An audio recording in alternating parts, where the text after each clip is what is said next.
Welcome to my YouTube channel tutor Khushi. तो guys मैं आज आपको नया टॉपिक करवाने जा रही हूँ, debentures issue as an collateral security. ठीक है, थोड़ा सा आपको फ़ैन का आवाज़ डिस्टर्ब करेगा बट वो इतना बड़ा इशू नहीं होगा, सो आपके लिए मैनेज हो जाएगा। ठीक है, तो लास्ट जो मैंने आपको debentures issue other than cash जो है शुरू करवाया था और वो कंप्लीट हो ही गया है। सिर्फ छोटी छोटी बातें हैं वो ही बाकी बची हैं। जैसे कोई वीडियो अगर उसमें अगर 3-4 मिनट का टाइमिंग होगा तो मैं उसमें वो कवर करवा दूंगी, वो इतना बड़ा टॉपिक नहीं रहा अभी, वो मेरे हिसाब से अभी फिनिश है। अगर वीडियो के जो चैप्टर के लास्ट में मैं एक छोटा सा वीडियो बना दूंगी उसका, वो उसमें आप कवर कर पाओगे। ठीक है, तो आज हम शुरू करते हैं debentures issue as an collateral security. अब पहले मैं आपको बता दूं कि what is collateral security. Collateral का अगर सिंपल मीनिंग होता है किसी के साथ अटैच करके, ठीक है ना, किसी के साथ अटैच कर देना, जैसे सेकंड सिक्योरिटी इसे बोलते हैं। Collateral security another security, second security, ठीक है ना, अनदर सिक्योरिटी। अब ये कैसे काम करता है, जैसे कि एक कंपनी है, ठीक है ना, कंपनी है, वो बैंक के पास गई है लोन लेने के लिए। क्या है? बैंक है। ठीक है, कंपनी क्या है, वो बैंक के पास गई है लोन लेने के लिए। आप ये बात तो आप सबको पता ही होगी कि जब हम लोन लेने जाते हैं, कंपनी ने अप्लाई किया है लोन के लिए अप्लाई किया है और उसे बैंक लोन भी दे देगी, बट कंपनी उसके पास एक सिक्योरिटी रखे, कोई सिक्योरिटी, कोई एसेट क्या है गिरवी रखे, सिक्योरिटी रखे, उसी के बेस पे क्या है बैंक लोन देगी। ऐसा ही होगा, लोन अप्लाई किया है, बैंक क्या है लोन प्रोवाइड कर देगा, बट किसी सिक्योरिटी के बेस पे। जनरली भी हम भी अगर कि कोई भी इंसान बैंक के पास लोन लेने के लिए जाएगा तो उसे कुछ ना कुछ एज एन गिरवी रखना होगा, कुछ ना कुछ सिक्योरिटी देना होगा, उस सिक्योरिटी के बेस पे क्या है उसे लोन मिल जाएगा। तो वो क्या है, लोन उसे क्या है प्रोवाइड कर देती है, बट ऑन सिक्योरिटी। ठीक है, इतना तो आपको पता ही है। तो इसमें डिबेंचर्स का क्या रूल है, कंपनी क्या करती है, उसे कोई एसेट एज एन सिक्योरिटी तो दे देती है, बैंक को क्या है कोई एसेट, कोई मशीनरी, कोई प्लांट, कुछ भी वो क्या है एज एन सिक्योरिटी दे देती है और बैंक क्या है उसे लोन प्रोवाइड कर देता है। बट कंपनी क्या है एक अनदर सिक्योरिटी भी देती है। वो क्या है, एक सेकेंड, हाँ, अनदर सिक्योरिटी भी देती है। वो सिक्योरिटी डिबेंचर्स के रूप में होती है, वो सिक्योरिटी होती है डिबेंचर्स के रूप में। कंपनी क्या है, कंपनी बैंक को अपनी कंपनी के डिबेंचर्स भी क्या है इशू कर देती है, वो एज एन सिक्योरिटी इशू करती है, as an collateral security, second security. अगर कल को आपकी जो मेन सिक्योरिटी, वैसे तो ऐसा कभी होता नहीं कि वो पे ऑफ ना हो पाए आपका लोन, बैंक सारी चीजों को करेक्ट करके देख के फिर ही क्या है लोन प्रोवाइड करती है। कंपनी एज एन डिबेंचर्स को एज एन अनदर सिक्योरिटी इसलिए देती है कि डबल श्योरिटी हो जाती है। डिबेंचर्स क्या है, एक सिक्योर्ड होते हैं, हाईली सिक्योर्ड एसेट होती, लाइबिलिटी होती है, सिक्योर्ड होते हैं कि कल को अगर कंपनी डिबेंचर्स को पे ऑफ ना करे तो कंपनी की एसेट्स जो है, पर्सनल एसेट्स भी यूज हो जाती हैं उसको पे ऑफ करने के लिए। ठीक है ना, अगर कल को कुछ ऐसी प्रॉब्लम हो जाती है तो बैंक क्या करेगा, इस कंपनी के डिबेंचर्स को रिडीम करके अपने पैसे क्या है कवर अप कर सकता है। तो ठीक है, उसके पास दो सिक्योरिटी होगी, एक तो वो सिक्योरिटी जिसके बेसिस पे क्या है लोन मिल रहा है और और दूसरी सिक्योरिटी होती है डिबेंचर। जब डिबेंचर्स कंपनी इश्यू करती है, बैंक की तरफ से उसे कुछ भी इन रिटर्न में नहीं मिलता है।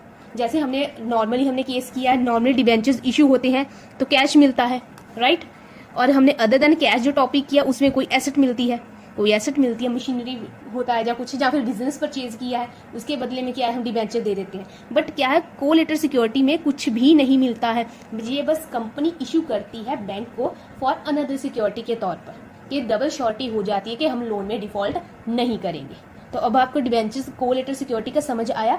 ये क्या है, कंपनी इशू करती है बैंक को फॉर सिक्योरिटी पर्पस के लिए, जब वो लोन पे ऑफ कर देती है डिबेंचर्स को क्या है रिडीम कर दिया जाता है। ठीक है, तो ये हो गया आपका debentures as an collateral security. अब इसके दो मेथड्स हैं। अगर हम मेथड्स की बात करें तो इसको दो मेथड्स में किया जाएगा, आपकी बुक्स में भी दिया है। एक तो है, मेथड्स का कोई नाम नहीं है, इसे हम बस first method and second method ही बोलते हैं।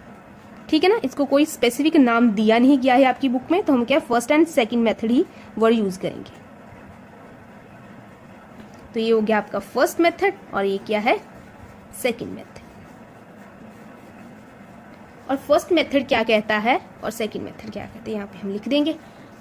पहले इतना आपको क्लियर हो पाया है डिबेंचर्स का, तो अब हम क्या मेथड्स के बारे में बात करते हैं। फर्स्ट मेथड क्या कहता है कि डिबेंचर्स इशू हो रहे हैं बट वो क्या है कुछ मिल नहीं रहा है, डिबेंचर्स इशू हो रहे हैं बट कंपनी बैंक की तरफ से हमें कुछ नहीं मिला, ये हम एज एन सिक्योरिटी इशू कर रहे हैं, ठीक है ना। तो इसको क्या है, रिकॉर्ड ही ना करो, नॉट रिकॉर्ड, डिबेंचर इशू को रिकॉर्ड ना किया जाए, ठीक है ना। जो हम रिकॉर्ड करेंगे तो हम क्या लिखेंगे, हमने डिबेंचर दिए उसके बदले में हमें क्या मिला, तो हम क्या रिकॉर्ड करेंगे, कुछ नहीं करेंगे। तो उसने बोला है फर्स्ट मेथड क्या है कि हम अगर debentures as an collateral security issue कर रहे हैं उसको क्या है, हम रिकॉर्ड ही ना करें, ठीक है। फर्स्ट मेथड ये कहता है। और सेकंड मेथड कहता है कि हम डिबेंचर इशू को क्या है, रिकॉर्ड करें, डिबेंचर इशू को क्या है, रिकॉर्ड करें, चाहे वो कोलेटरल सिक्योरिटी इशू हो रहे हैं बट वो इशू हो रहे हैं तो इसकी हमें क्या है, एंट्री डालनी पड़ेगी। डिबेंचर इशू को रिकॉर्ड करने को बोलते हैं, ठीक है। और दोनों मेथड्स में से कोई भी आपको एग्जाम में आ सकता है और आपको ऐसे करके ना स्पेसिफिकली बोला गया होगा, when company decide not to record the issue of debenture as an collateral security, that mean कि आपको ये वाला मेथड बोला गया, इस मेथड के अंदर आपको एंट्री करनी है। When the company decide to record the issue of debenture as an collateral security, तो हमें क्या है, इस मेथड में क्या है, एंट्री को करना है, ठीक है। इसमें आपको एंट्री भी पूछी जा सकती है एंड साथ में ही आपको फाइनल अकाउंट्स में इसकी क्या एडजस्टमेंट होती है वो भी पूछा जाएगा। तो हम क्या है, पहले फर्स्ट मेथड को करते हैं। फर्स्ट मेथड, इसका कोई एक ही क्वेश्चन है, उसमें ही मैं क्या दोनों को करवा दूंगी, इसका और ज्यादा आपको नहीं आएगा, छोटा सा पॉइंट है और 3 मार्क्स का क्वेश्चन आपको एग्जाम में आता है, ठीक है। टर्म 2 वालों को भी आ सकता है और एनुअल सिलेबस वाले दोनों को, छोटा सा टॉपिक है। तो हम पहले क्वेश्चन को रीड करते हैं। Tejas Limited took loan from SBI of ₹5 lakh. Tejas Limited ने क्या किया है, लोन लिया है SBI से 5 लाख रुपए का, for which company issue 7% debentures of 7 lakh of 100 each as an collateral security. और उसके बदले में कंपनी ने क्या किया है, 7% डिबेंचर 7 लाख की वैल्यू की, रुपीज लिखा है सामने, मतलब कि इसको 100 के साथ मल्टीप्लाई करके दिया गया। अगर हमें नंबर ऑफ डिबेंचर दिए होते तो हमें क्या 100 के साथ मल्टीप्लाई करना पड़ता। अभी ये कि ऑलरेडी हमें इस 100 के साथ मल्टीप्लाई करके दिया गया है, इसको दोबारा से 100 के साथ मल्टीप्लाई नहीं करना है, इस बात का आप क्या है ध्यान रखेंगे। और issue as an collateral security और जनरल एंट्री को रिकॉर्ड करने के लिए बोला गया है। पहला मेथड क्या है, when the company decide not to record the issue of debenture as an collateral security. तो हमारा क्या है, फर्स्ट मेथड है, तो हम क्या फर्स्ट मेथड में क्वेश्चन को सॉल्व करेंगे। इसकी एक ही एंट्री आएगी। उन्होंने क्या है, डिबेंचर्स को की इशू को रिकॉर्ड नहीं करना है तो हम नहीं करेंगे, बट हमने लोन लिया है, लोन लिए की तो एंट्री आएगी ना, कंपनी ने लोन लिया उसकी एंट्री तो आएगी। एंट्री क्या आएगी, bank account debit to bank loan, ठीक है ना। Bank account debit to bank loan, पैसे आए हैं, कितने का लोन लिया है, 5 लाख का, तो हम क्या 5 लाख की एंट्री कर देंगे, 5 lakh debit and 5 lakh credit, बस ये एंट्री होगी, एक ही एंट्री होगी। Bank account debit to bank loan, एक ही एंट्री होगी। अब इसकी फाइनल अकाउंट्स में, बैलेंस शीट में क्या है, इसकी भी ट्रीटमेंट हमें पूछी जा सकती है। मैं शॉर्ट फॉर्म लिख रही हूँ बैलेंस शीट का, BS आप प्लीज पूरा लिखिएगा। Balance sheet of Tejas limited, जब आप एग्जाम में करोगे आप प्लीज पूरा वर्ड लिखिएगा, ठीक है। ये एक्सट्रैक्ट है, एक्सट्रैक्ट का मतलब क्या है, एक छोटा सा पोर्शन है, तो हम क्या है यहाँ पे एक्सट्रैक्ट भी लिख लेते हैं, एक्सट्रैक्ट। और यहाँ पे आप तारीख लिख लीजिए जो भी आपको गिवन होगी, और इसका क्या है हम छोटा सा एक्सट्रैक्ट बना लेते हैं।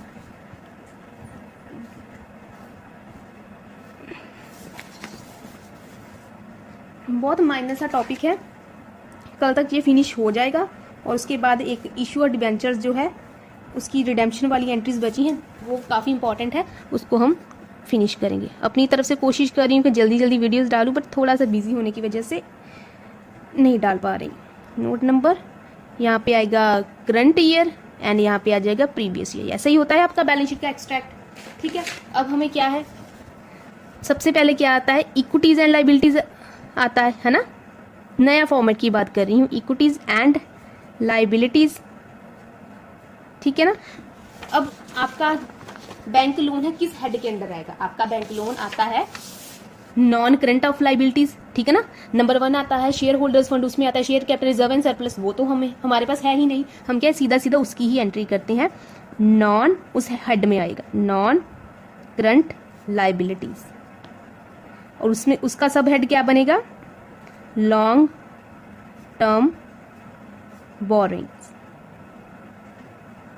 ठीक है ना। ये इसका क्या है, सब हेड बनेगा, इसको आप नोट नंबर 1 देंगे और यह क्या है आपका बैलेंस शीट खत्म। अब हम क्या है, नोट्स टू अकाउंट्स भी बनाना पड़ेगा, इसको हम क्या है फिनिश कर देते हैं यहीं पे।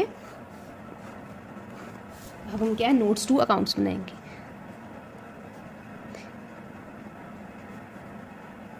नोट्स टू अकाउंट्स, आपको एग्जाम में क्लीन काम करना है, कोशिश कीजिएगा कि आप कटिंग जो है वो ना करें, क्योंकि कटिंग के आपको थोड़े से मार्क्स के क्या है फ़र्क पड़ जाता है। नोट्स टू काउंट्स में हम लिखेंगे नंबर 1 नोट है तो लिख लीजिए long term borrowing. Long term borrowing में क्या आएगा हमारा बैंक लोन, तो लिख लीजिए यहाँ पे बुलेट डालकर बैंक लोन। कितने का है बैंक लोन? 5 लाख का। ठीक है, तो यहाँ पे आ जाएगा आपका करंट ईयर 5 लाख। ठीक है, प्रीवियस ईयर का डाटा हमें गिवन नहीं है, अगर गिवन होता तो हम वो भी करते। तो ये क्या है पर्टिकुलर अमाउंट आप ऐसे करके कर सकते हो। ठीक है, अगर प्रीवियस ईयर का साथ में लिखना है तो आपको क्या है यहाँ पे करंट ईयर का और यहाँ पे प्रीवियस ईयर का। ये क्या है आपको छोटा सा है 3 मार्क्स का ये क्वेश्चन एग्जाम है। बस आपको एक एंट्री डालनी है, बैलेंस शीट का एक्सट्रैक्ट बनाना है और साथ में क्या है नोट्स टू अकाउंट्स बनाना है। बस यही बात है। ये सिंपल से बच्चों वाली बात होगी कि आपको क्या बैंक से लोन लिया उसकी एंट्री डाली, उसका जर्नल आपको आता है, आपने जर्नल डाल दिया, उसके बाद क्या है उसको बैलेंस शीट में लिखना है। वो आपको पता होना चाहिए बैंक से लोन लिया है तो लॉन्ग टर्म लोन हो गया। लॉन्ग टर्म लोन को क्या हम किस हेड में लिखेंगे ये आपको पता होना चाहिए, और इसकी क्या है हम प्रॉपर जो है एक्सट्रैक्ट बना के इसकी इसे शो कर सकते हैं।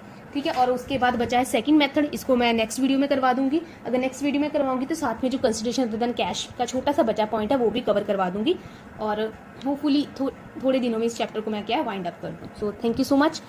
अपनी तरफ से मैंने कोशिश की आपको अच्छे से समझाने की। अगर नहीं समझ आया तो प्लीज़ मुझे बता दीजिएगा कमेंट में। Thank you so much.